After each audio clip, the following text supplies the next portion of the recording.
Praliterasi anak usia dini. Apa itu praliterasi?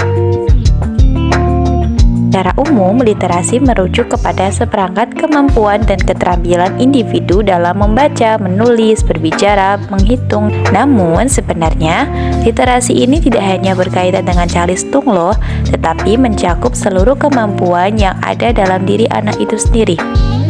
Di sini terdapat beberapa strategi untuk menunjang praliterasi anak usia dini. Yang pertama, literasi berbasis bermain. Seperti apa literasi dengan bermain itu? Bermain merupakan dunia bagi anak. Mereka akan mengenali, mempersepsi, dan mempelajari berbagai hal melalui bermain. Yang kedua, orang tua membacakan buku kepada anak.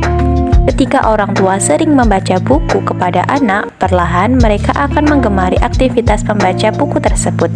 Tidak hanya sebatas itu, membaca buku ini juga sebagai wadah bagi orang tua untuk aktif berinteraksi dengan anak, sehingga itu menjadi bahan percakapan yang akan menggali berbagai potensi yang mereka miliki.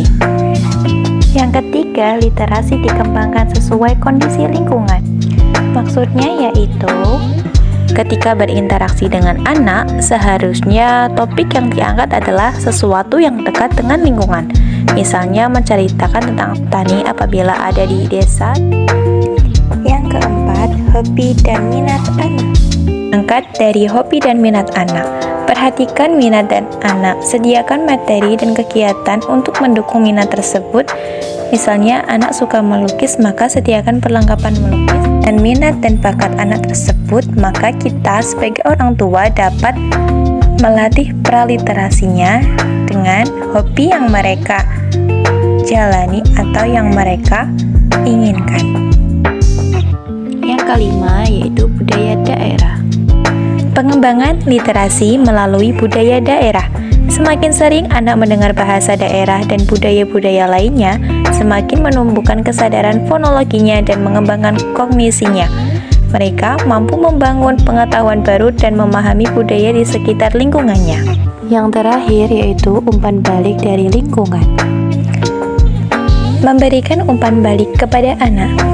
Perbedaan tingkat penguasaan bahasa di antara anak-anak merupakan cerminan bagaimana lingkungan memperkaya bahasa mereka. Misalnya, bagaimana merespon pembicaraan anak dan aktif mengajak mereka berbicara, membantu mendukung pertumbuhan kosakata anak semasa usia dini.